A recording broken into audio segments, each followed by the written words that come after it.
Negue-se a si mesmo. A primeira coisa na etapa de seguir a Jesus é negação. Negue-se a si mesmo. Para que você possa viver, você precisa abrir mão da sua vida. É isso que a palavra de Deus diz. Que loucura é essa? Porque só dessa maneira é que você realmente vive. Só dessa maneira que a sua vida realmente tem sentido. E eu quero que você pense, para que você precisa morrer para que a sua vida aconteça? Talvez você precisa morrer para a preguiça. Talvez você precisa morrer para a série de Netflix. Talvez você precisa morrer por excesso de jogos, de games na internet. Talvez você precisa morrer para pornografia. Talvez você precise morrer para os maus hábitos. Quais são os maus hábitos que você precisa abrir mão? Eu tenho um monte, mas eu não posso dar cola para você. Você precisa saber quais são os maus hábitos que você tem. Deixa eu te falar. Você só pode ser ponte para alguém se você for ponte para si mesmo. Tem horas que nós estamos muito preocupados com os outros, com os olhos muito voltados para os outros. Eu descobri uma coisa nesses dias, eu estava muito irritado com algumas coisas. Aí eu falei, gente, eu estou querendo mais do que um monte de gente. Faz uma coisa, a vida das pessoas não é minha. Se eu cuido da minha, eu cuido dos outros. Queridos, fala comigo assim, eu vejo nessa semente potencial. Qual é o nome dessa semente? O nome dessa semente aqui é Washington. Eu quero que você pense nisso. Nessa campanha que nós estamos começando hoje, chamada Rosh Hashanah, que significa no hebraico cabeça do ano. O judeu se preocupa em se preparar para viver o ano, pegando os primeiros dias do ano. O brasileiro tem aquela coisa assim, a vida acontece depois do carnaval. Você já perdeu muitos dias depois do carnaval, criatura. Então, queridos, eu quero convidar você, não para estar só pela internet me acompanhando, nos acompanhando, mas para estar aqui conosco, domingo e terça-feira. Nós vamos ter alguns momentos de ministração que pela internet não é suficiente, mas se você estiver aqui, eu te garanto que vai ser surpreendente. Até rimou, gente. Eu quero orar por você, quero orar pelas nossas vidas. Pega bem firme essa semente nas tuas mãos. Senhor, em nome de Jesus, Pai, nós queremos nos colocar diante do Senhor. Nós sabemos, ó Pai, que como essa semente que está nas nossas mãos, cheio de potencialidades, nós também somos assim, cheio de potencialidades. E alguns de nós, Pai, temos vivido tão pouco daquilo que o Senhor tem determinado no teu coração para as nossas vidas. Estamos sempre adiando um processo que já deveríamos estar vivendo, Senhor. Em vez de nós estarmos correndo, nós estamos praticamente ou parados ou nos arrastando. Mas não é isso que o Senhor determinou no teu coração para as nossas vidas. Não foi isso que o Senhor definiu para nós em Cristo Jesus. Porque o Senhor mesmo disse, Jesus, que nós faríamos obras maiores do que é o que o Senhor fez. E é por isso, ó Pai, que nós queremos rogar a Ti, que o Senhor tenha liberdade para agir no nosso coração, para desafiar o nosso coração na certeza, e que nós tenhamos a certeza que o Senhor já nos deu capacitação para enfrentar cada um desses desafios. É tempo de crescer, Pai. E nós queremos consagrar esses primeiros dias do ano ao Senhor. Queremos consagrar cada dia deste ano ao Senhor. E nós sabemos, Pai, que aquilo que nós fazemos e decidimos fazer nesses primeiros dias, respinga em todos os demais dias. Então nos leva, Senhor, a caminhar desta maneira, de forma que o nome do Senhor seja glorificado e engrandecido, Pai. Eu peço, Senhor, que neste momento o Espírito Santo, o Senhor tenha liberdade de tomar a Tua palavra e ensinar ao nosso coração. Ministra ao nosso coração com liberdade, no nome de Jesus, no nome de Jesus. Posso ouvir o seu amém? Amém. Podemos sentar?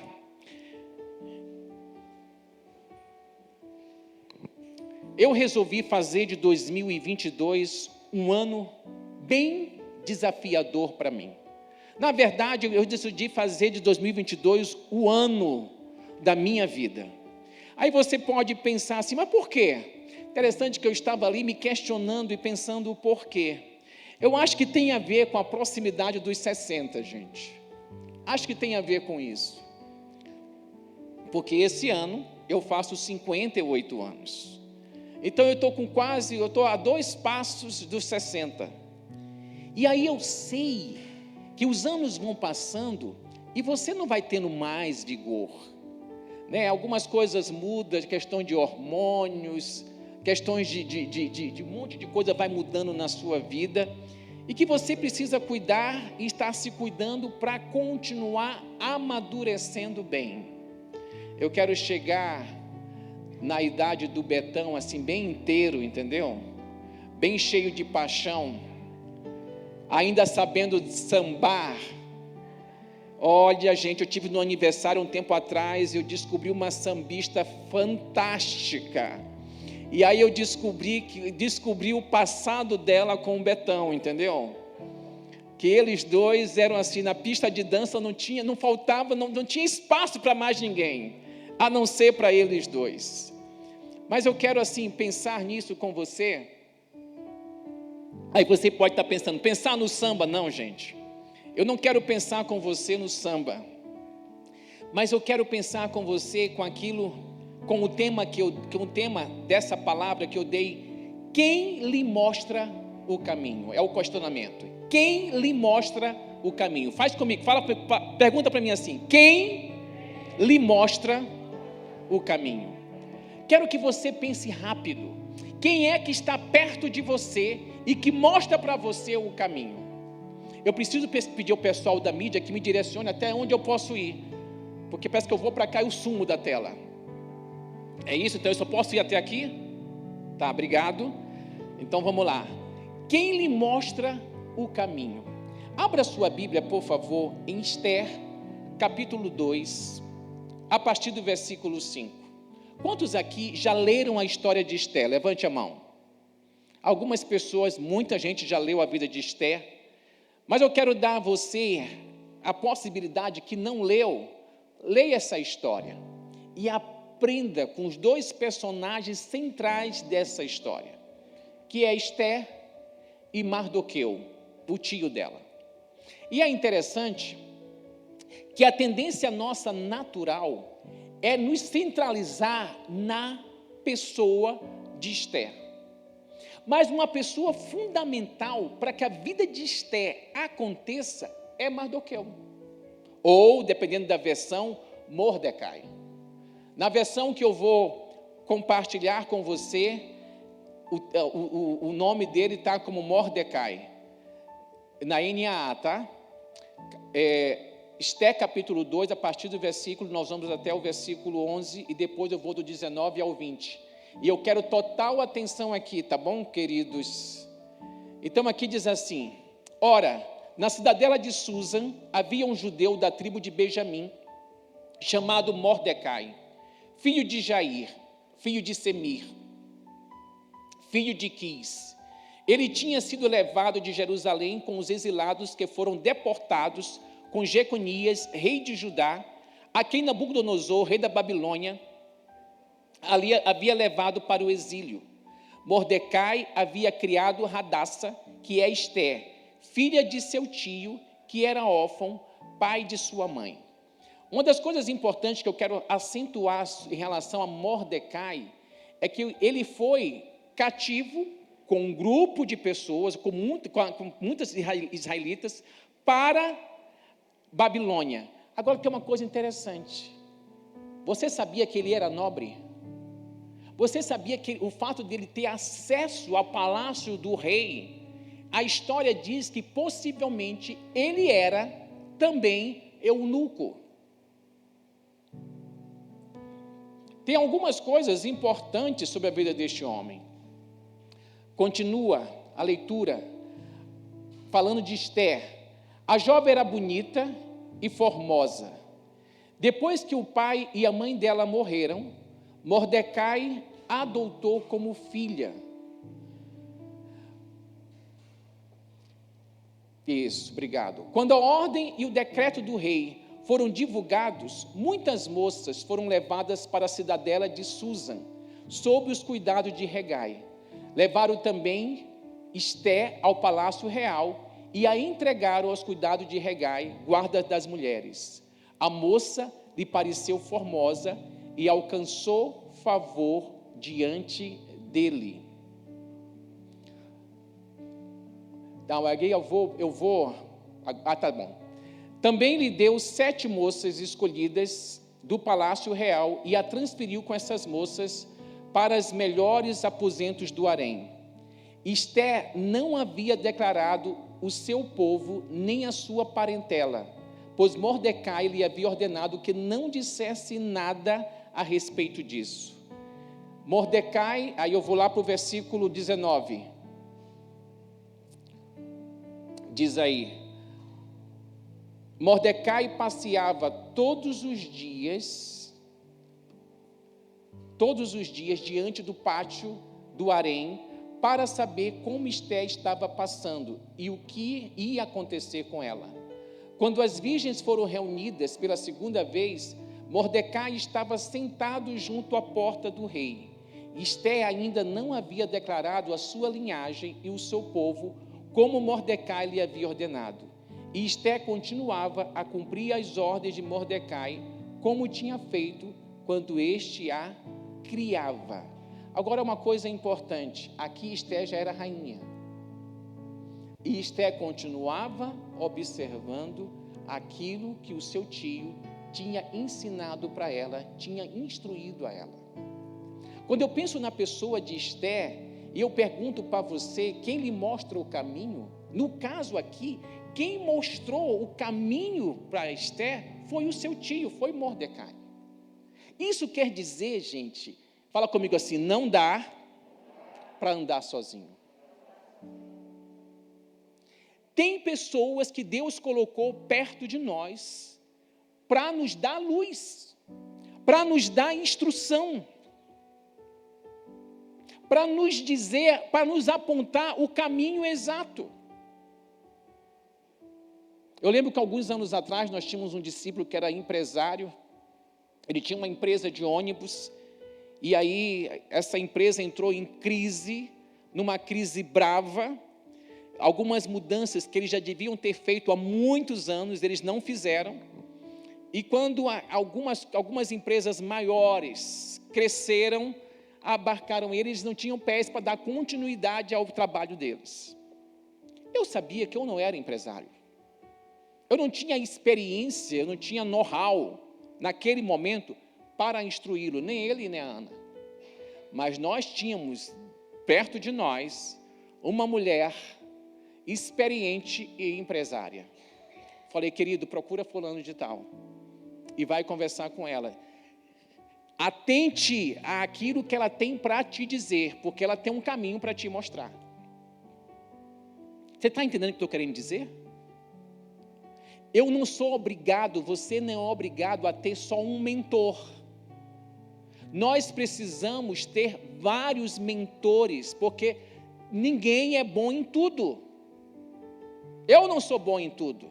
Você não é bom em tudo. Então, quem são pessoas que são referenciais e que podem servir como mentores nas áreas da sua vida que você precisa? Eu não vou procurar alguém para cuidar do meu casamento, para me mentorear com a Ana, no meu relacionamento com a Ana, alguém que está com o casamento arrebentado, gente. Se ele não consegue cuidar do casamento dele, para conseguir cuidar do meu casamento. Quero dar para você essa luz, porque tem horas que nós estamos querendo pessoas para nos mentorear, para nos ensinar, para nos instruir, para nos dar luz, e que não tem condições de nos dar luz. Interessante que quando nós pensamos na questão do resgatador, eu quero que você pense no seguinte, fala comigo assim: eu preciso estar preparado para aproveitar as oportunidades. Ainda há pouco nós tinha o Paulo aqui contando da vida dele de empresário, porque Paulo passou de funcionário de alguém para ser o cara, o empresário. E é interessante, né, que todas as crises que o Paulo tinha, ele olhava para trás e ele pensava nos tempos dele de estrada. Ai, gente, como é o nome mesmo daquele seriado que passava na TV? Ele pensava em carga pesada. Ele pensava em Estênio Garcia e Antônio Fagundes. Era assim, o Paulo só pensava em 4 rodas. Entendeu? Deu crise, 4 rodas. Eu vou para a estrada, porque na estrada eu ganho mais dinheiro, porque na estrada eu faço isso, na estrada eu faço aquilo. E aí Paulo descobriu que ele tinha um potencial. Quando eu conheci o Paulo e a Aline, eu fiquei inconformado de vê-los empregados de alguém. Porque eu falei, gente, vocês têm um talento tão grande. Por que vocês estão trabalhando para alguém? Se vocês têm condições de gerar os recursos de vocês. Eu sempre vi o talento de manual do Paulo. Não sei quantos que estão aqui viam isso, mas eu sempre vi o talento manual do Paulo. E quando graças a Deus veio a pandemia, nesse sentido é graças a Deus, tá, gente?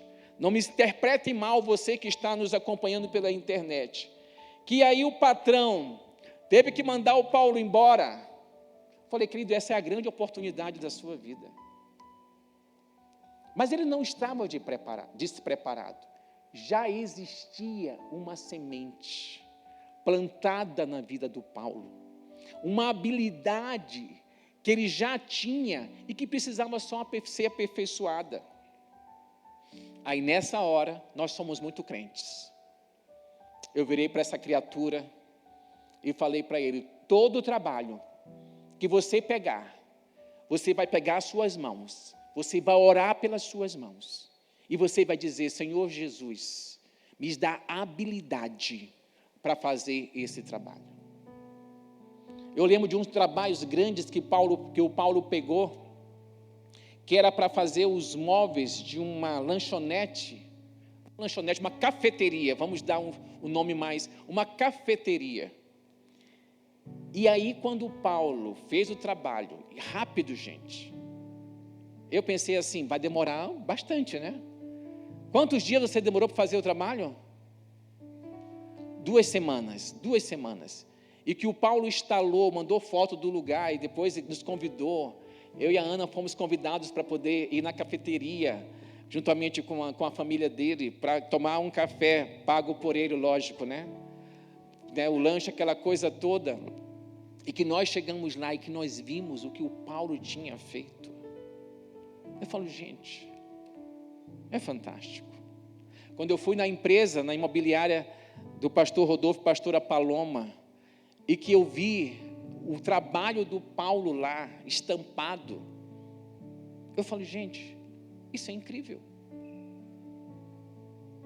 Então, meu querido, minha querida, quando chegou esse momento H na vida de Esther, Esté já estava sendo preparada pelo tio para aproveitar essa oportunidade.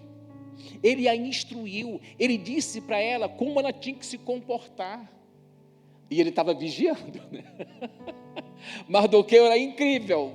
De vez em quando ele passava, dava uma bisulhada para saber como é que estava a sobrinha dele, como é que ele estava se comportando. Sabe o que quer dizer isso?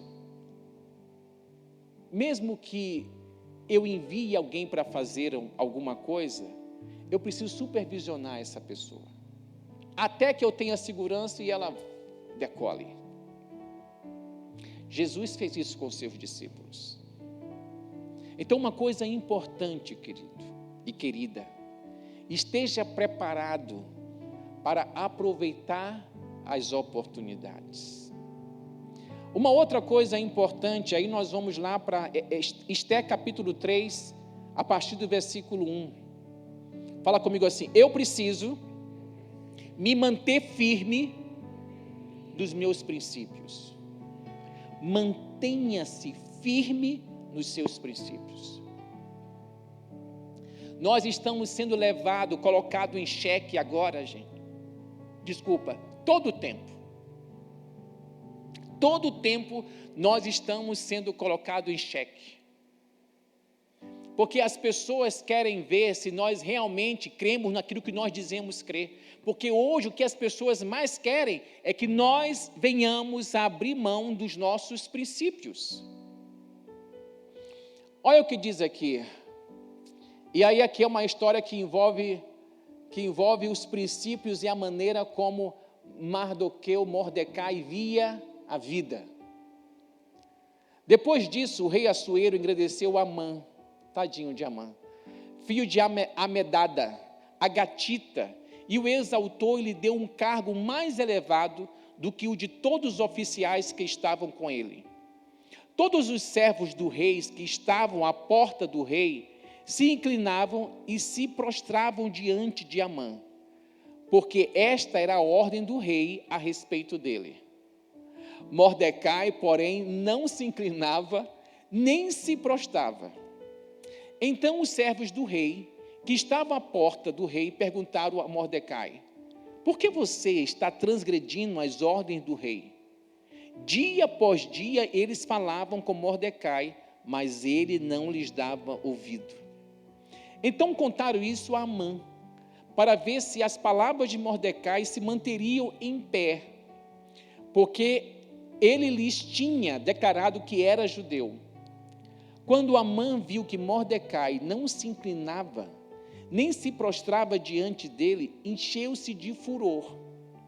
Porém julgou que era pouco nos seus propósitos atentar apenas contra Mordecai, porque ele havia declarado que o povo era judeu. Espera aí que eu me perdi aqui. Espera aí, um momento só. Porém julgou que era pouco nos seus propósitos atentar apenas contra Mordecai, porque ele havia declarado de que povo era Mordecai. Por isso Amã procurou destruir todos os judeus, povo de Mordecai, que havia em todo o reino de Assuero. É interessante que, se você for ver a história, os judeus se prostravam diante dos reis, gente, porque eles tinham reis. Então reverenciar o rei era uma coisa natural. Mas Mordecai, no caso aqui, se prostrar a Amã, era se submeter a princípios que ele não concordava, que não estava de acordo com aquilo que ele cria. Então, uma coisa que você precisa se questionar nesses dias é: quais princípios de Deus eu tenho aberto mão, em prol de manter o meu status quo? Que princípios você tem aberto mão? Que princípios você tem resistido em não se submeter? Porque também tem isso. Tem alguns princípios que até são princípios de Deus e que eu ainda sou rebelde a Ele. ou a eles. Mas no caso aqui, Mordecai estava resistindo a princípios que não condiziam com aquilo que ele cria. Os princípios que são do reino de Deus tem que estar muito claro na sua mente e na minha mente nesses dias. Porque todos os dias, a todo momento, eu e você estamos sendo provados se nós somos de fato verdadeiros. Eu sempre tive uma preocupação muito grande em não ter uma vida dupla. O que é não ter uma vida dupla? Ser uma coisa no púlpito, ser uma coisa na igreja e ser outra coisa no secreto. Sabe daquela história de uma criança que vira para alguém conhecido e fala assim: eu queria morar na igreja, porque meu pai é outra pessoa dentro da igreja. Sabe qual é a dificuldade com algumas pessoas que estão próximo de nós em crer em Jesus? Algumas vezes é porque eles olham para nós e eles pensam e se questionam: que diferença existe entre eles e eu?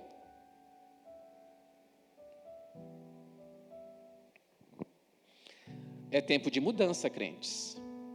Ou a gente é crente, ou a gente é crente.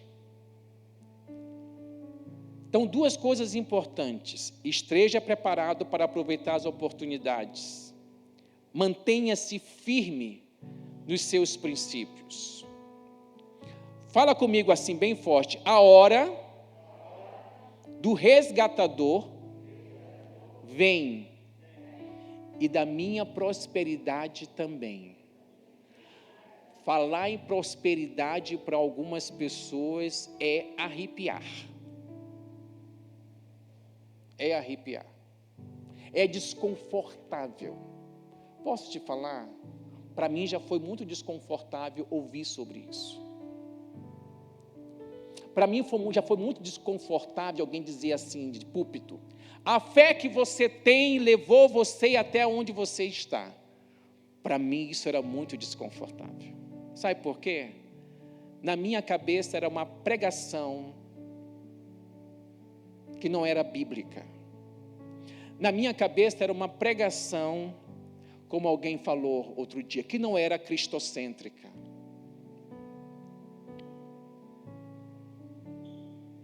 Então, assim, aí eu vou descobrindo que você vai crescendo em Deus e você vai descobrindo que, falei, gente, espera lá. Jesus tinha necessidade, gente? A palavra de Deus fala que Jesus era sustentado pela oferta de mulheres que ele abençoou. Quando Jesus morre, quem é que Deus usa para cuidar do corpo de Jesus? José de Arimateia. Os discípulos de Jesus, ninguém tinha condições de interceder diante do rei de Herodes, para poder ter acesso ao corpo de Jesus e dar a Jesus um enterro digno. Os 12 não tinham condições disso, mas existia um discípulo, um 144, vamos falar na nossa linguagem, José de Arimateia era um 144, 1700 não sei o que lá, que caminhava com Jesus à distância e que ele tinha cacife. Sabe o que é isso? Era um homem que tinha influência, que tinha acesso ao rei, que tinha um túmulo novinho em folha para enterrar Jesus. E observa que o corpo de Jesus foi envolto no linho puro, fino. Por que eu estou dizendo isso para você?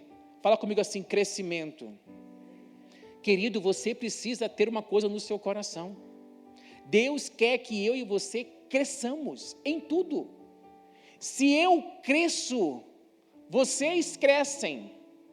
Se nós crescemos, as pessoas que estão à nossa volta crescem.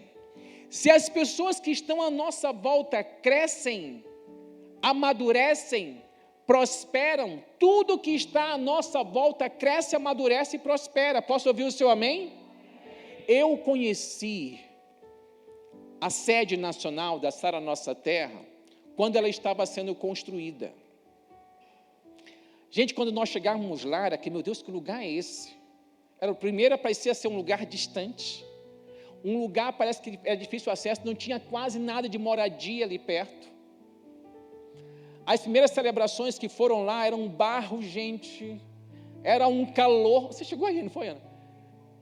Era um calor, uma coisa assim. Quando você vai lá hoje, você fala assim, pera lá, que lugar é esse? Porque a igreja chegou, a igreja cresceu, tudo interessante que aquele lugar se tornou um lugar-chave. Quando nós compramos a sede do Rio, a Sara Recreio, como diz o bispo, era um pântano, gente. E era um pântano. O mato era isso daqui, era mais alto do que a gente. Você pisava, você afundava. Era um pântano. Não tinha tinha um conjunto, um condomínio, conjunto, muita coisa, como é que era? BNH? Conjunto era de BNH, não era, gente? Conjunto habitacional. Né? Eu lembro muito bem da casa dos meus pais. Não, só tinha um condomínio sendo construído. Você vai lá hoje, existe mais de 6.000 pessoas em volta da igreja. Por que eu estou dizendo isso para você? Porque você precisa crer, querido, que aonde você está é só o início, não é o fim. Olha o que diz Esther, capítulo 7, a partir do versículo 1. Aqui a história já correu bastante, tá? Esther, o povo já estava sob uma sentença de morte. Mordecai desperta Esther para que ela possa saber que ela estava num ponto-chave para ser a libertadora do povo de Israel, para impedir que o povo de Israel morresse por causa do decreto que o rei tinha baixado como influência de Amã, que queria não apenas se vingar de Mordecai, mas de todo o povo judeu.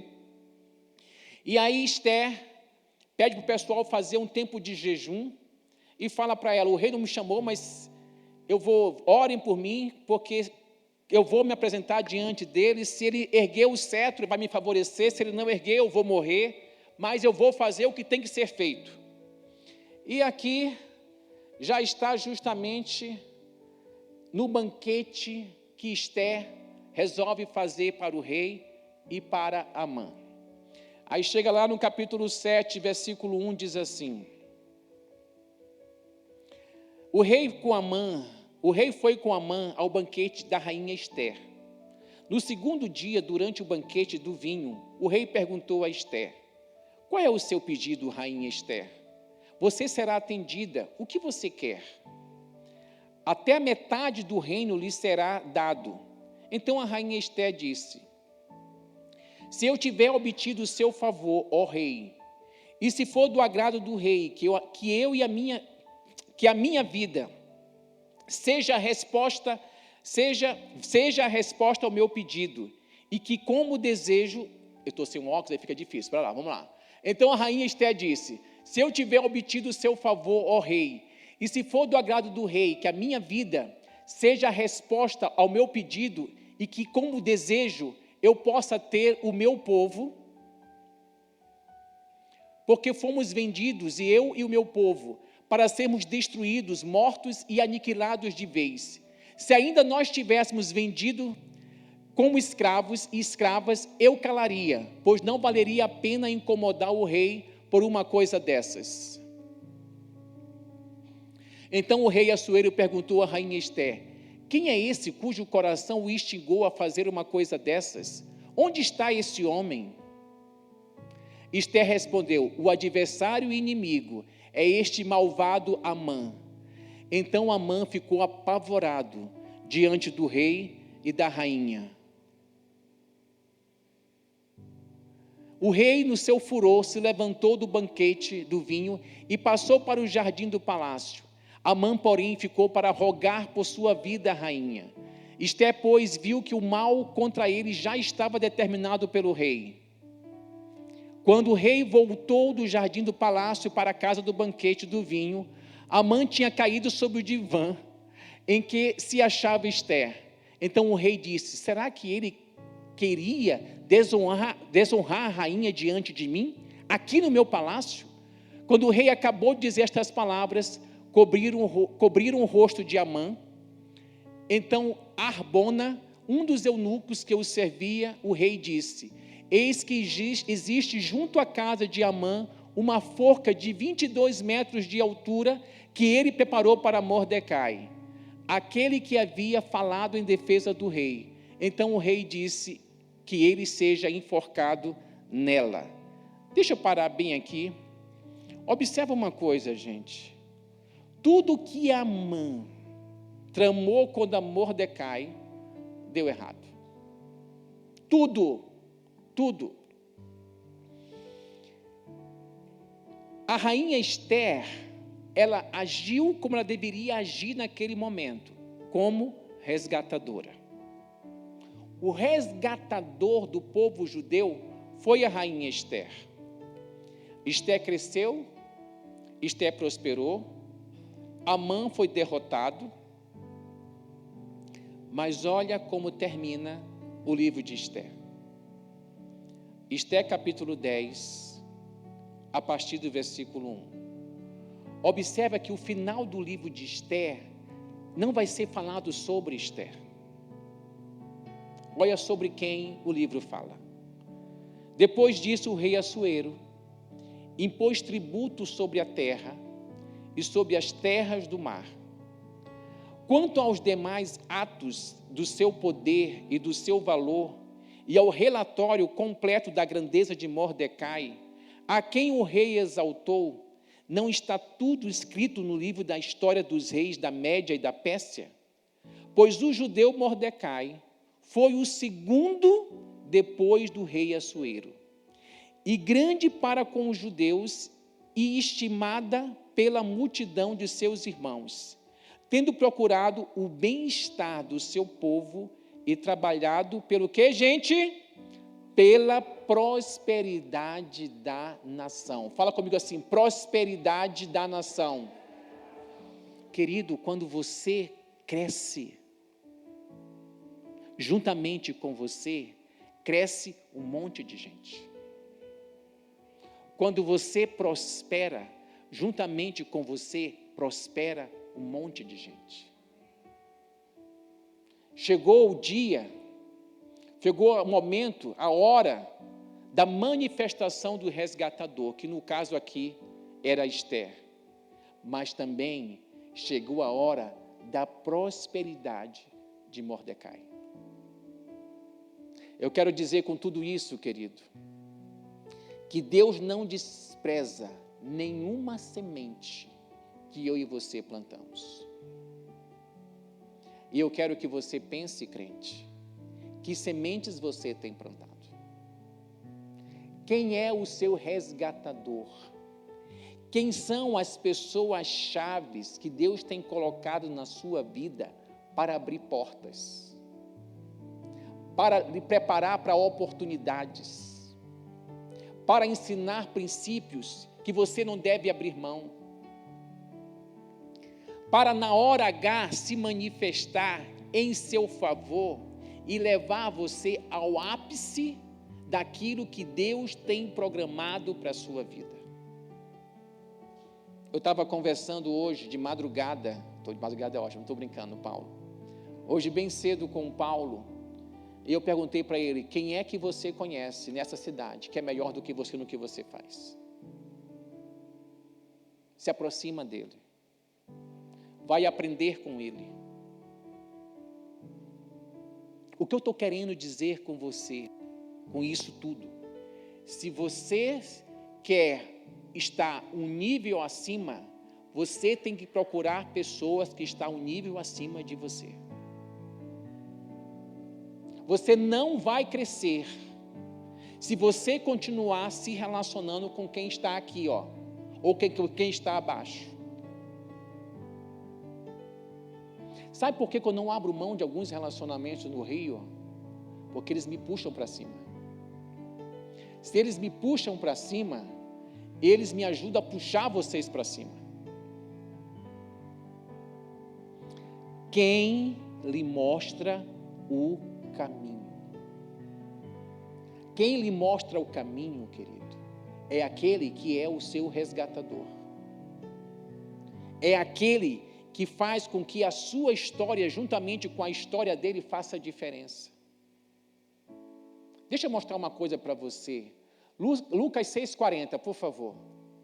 Lucas 6,40. Fiquem de pé, por favor. Lucas capítulo 6, versículo 40. Eu quero que a gente leia junto essa passagem. No 3, tá? 1, 2, 3. O discípulo acima do seu mestre. Todo aquele que, porém, for bem instruído, será como seu mestre. Qual é o meu alvo? Ser igual ao meu mestre. O meu mestre é o referencial. Só que Jesus vira para nós e fala o seguinte: que nós faríamos obras maiores do que ele fez. Então é o referencial que está dizendo assim: você pode ir além. Em 2022, querido, querida, você e eu podemos ir além. Quais são os seus projetos? Quantos já fizeram o livro dos sonhos? Não demora a fazer, não. Amém. Não demora a fazer, não. Faça o seu livro dos sonhos. Apresente os seus sonhos diante de Deus todos os dias.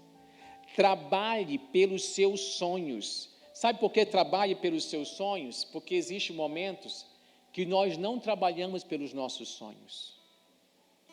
Uma das coisas que o bispo Francisco sempre falou para mim: se você não tiver uma agenda, você vai seguir a agenda de alguém. Você vai seguir a agenda da sua família. Eu fico impressionado quando algumas pessoas falam assim: ai pastor, eu não posso ir fazer tal coisa assim, assim, porque tem aniversário de fulano de tal. Vai. O aniversário do fulano de tal é mais importante que a sua agenda? Já estava na sua agenda ou foi colocado na sua agenda? Nesses anos de ministério eu aprendi a priorizar algumas coisas. Eu costumo dizer para quem, e vocês já sabem disso, se não sabem, ficam sabendo agora, mas muita gente sabe: eu não vou a comemorações no domingo. Eu não vou a festas no domingo. Eu tenho um compromisso. E já faz muito tempo que eu não vou. Uma vez eu lembro de uma situação que eu me arrependi tremendamente, eu e a Ana. Eu tinha que participar de 2 cultos na Sara Recreio. E eu tinha que estar muito antes dos cultos começarem. Porque eu dava aula. Então, um domingo, terminou o culto, nós íamos almoçar fora, almoçar perto de casa. Nós tínhamos um shopping na frente da nossa casa. Mas aí um grupo de discípulos, nós, não, pastor, vamos almoçar esqueci agora o nome, no Outback, não sei o que lá. Eu falei: gente, eu não suporto o Outback. Como assim? Como é que não gosta do Outback? Tá bom, a comida é ótima, o Outback é legal, mas você vai e fica uma fila enorme. Nós chegamos lá, vamos supor, a 1h da tarde. Eram quase 4h da tarde e nós não tínhamos sido atendidos ainda. Nós tivemos que aloprar para sermos atendidos. Resultado, cheguei no culto da noite exausto, porque o povo para casa, depois dormi. Eu não, eu fui para casa, descansei pouco, me arrumei, porque eu tinha que estar 5 horas na igreja para dar aula. Então tem alguns compromissos que não cabem na minha agenda, porque eu tenho um compromisso.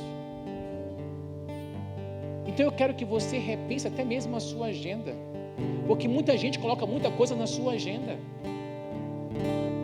Você não precisa ir em todos os lugares que as pessoas requerem a sua presença. A pastora Vânia perdeu o pai dela no dia 31.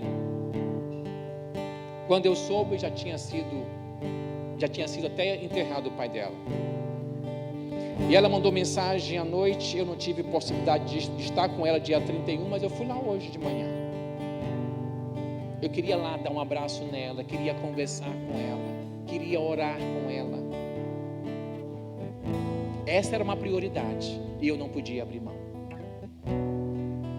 Então julgue bem as prioridades da sua agenda. Porque em Lucas capítulo 6 fala que se nós formos bem instruídos, nós seremos como o seu mestre. Deixa eu falar para você, eu quero ser alguém que instrua você. Só que você tem que fazer um compromisso. Primeiro com Deus, depois consigo mesmo e depois comigo. De que você decide crescer. De que você decide ser tudo que Deus quer que você seja. Tudo. Tudo. Põe a mão no seu coração. Traga à sua mente pelo menos 2 sonhos que você tem para 2022. Traga à sua mente.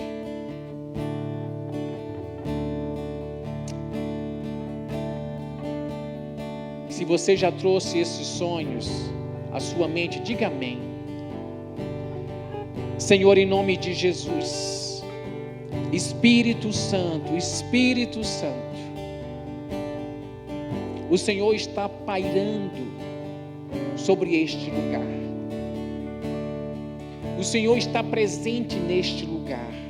O Senhor está presente em nós.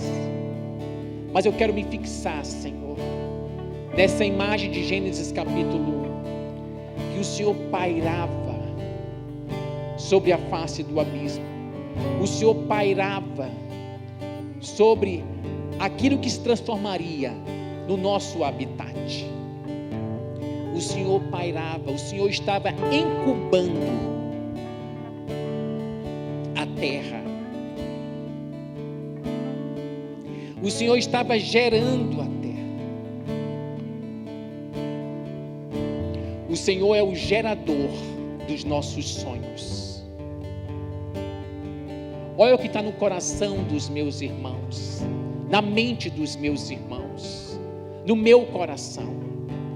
Senhor, em nome de Jesus, Pai, em nome de Jesus, torna real cada um desses sonhos. Torna real cada um desses sonhos. Traz a existência, Senhor. Traz a existência, traz a existência.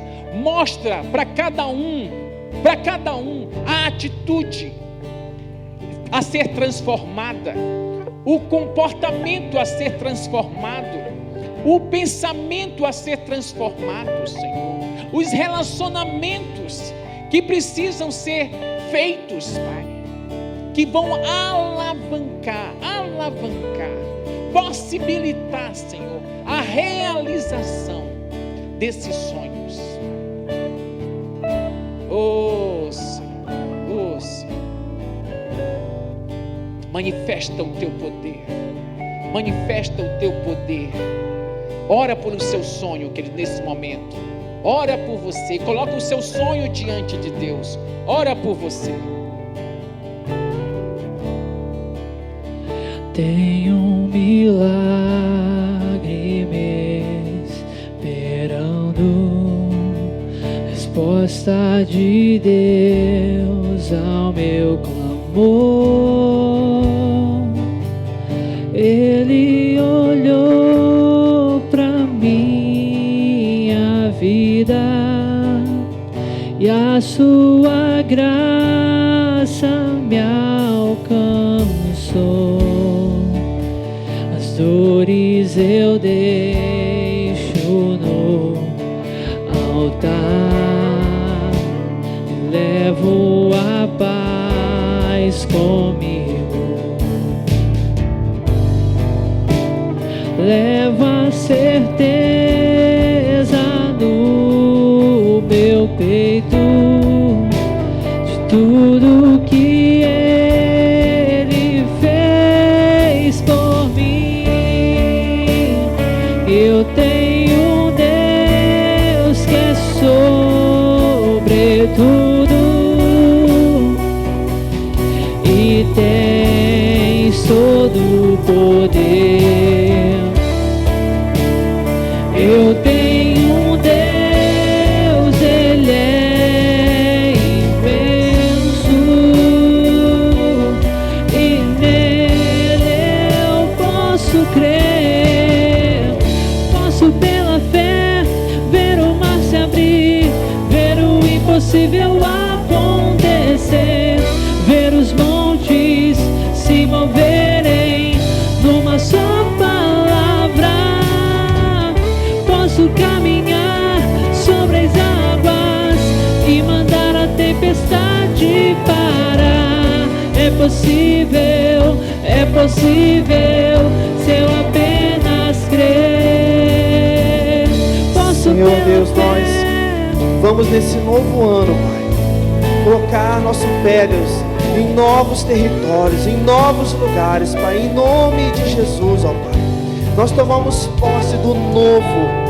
Visualize o novo na sua vida nesse momento e tome posse disso sobre a sua vida. Pai, nós declaramos, Pai, que como a Tua palavra diz, debaixo da Tua palavra, Deus, que é onde nós colocarmos os pés, será nosso por possessão, Pai. Em nome de Jesus, ó Pai. E nós vamos para este lugar, debaixo da Tua orientação, debaixo da Tua bênção, debaixo de conselhos, ó Pai. Conforme a Tua palavra, Deus, nós vamos para esses lugares, ó Deus, debaixo da Tua bênção e debaixo da Tua orientação, Pai. A Tua palavra diz que o Senhor gera em nós tanto o querer como o realizar, ó Pai. E nós vamos realizar, Deus. O Senhor nos chamou para isso, Deus. E nós nos apropriamos, Pai, da capacidade que o Senhor derrama sobre cada um dos Teus filhos. Em nome de Jesus. Em nome de Jesus. Amém. Levanta a sua mão comigo assim. Declara: em nome de Jesus, eu sou abençoado com toda a sorte de bênçãos espirituais, toda a capacitação para viver, para caminhar em vitória em Cristo Jesus já foi concedido. E eu declaro o meu posicionamento em Cristo para caminhar, para correr, para conquistar cada um dos sonhos que Deus colocou no meu coração. Na autoridade do nome de Jesus, eu ordeno agora que cada um dos sonhos que Deus colocou em meu coração venha à existência, venha à existência, venha à existência, no nome de Jesus, no nome de Jesus. Vamos cantar o refrão dessa música juntos? Posso caminhar? Vamos lá, Jefferson. Quero ouvir sua voz. Posso pela fé ver o mar se abrir, ver o impossível acontecer, ver os montes se moverem numa só palavra. Posso caminhar sobre as águas e mandar a tempestade parar. É possível se eu apenas crer. Posso pela fé ver o mar se abrir, ver o impossível acontecer, ver os montes se moverem numa só palavra. Posso caminhar sobre as águas e mandar a tempestade parar. possível se eu apenas crer. E a palavra de Deus diz que tudo é possível àquele que tudo é possível. Espírito Santo de Deus, gera essa fé no coração de cada um de nós, essa fé que torna cada impossibilidade em possibilidade, porque o Senhor mesmo diz para nós, Jesus, que tudo é possível àquele que crê. Então gera essa fé no nosso coração, e que nós possamos ver nesses dias uma manifestação intensa do Senhor em nós, gerando vida, gerando energia, gerando, Senhor, confiança, gerando aquilo que o salmista diz, que contigo nós saltamos muralhas. Nenhuma muralha, nenhum impedimento interno vai nos impossibilitar de conquistar o que o Senhor determinou no teu coração para as nossas vidas dentro deste ano, Pai. É tempo de milagres, Pai. É tempo de milagres. Que a graça do nosso Senhor Jesus Cristo, o amor de Deus Pai, a comunhão e consolação do Espírito Santo seja com todos nós. Que o Senhor dê ordem aos teus anjos, Pai, para nos guardarem em todos os nossos caminhos. Nos livra, Senhor, do homem mau, nos torna invisíveis aos olhos do inimigo e nos abençoe, nos abençoe, nos abençoe com uma colheita sobrenatural. Eu não ouvi não, gente, com uma colheita. Que seja assim, que seja assim. Deus abençoe, Deus abençoe. Você que esteve conosco pela internet, que você tenha um ano espetacular. Deus te abençoe.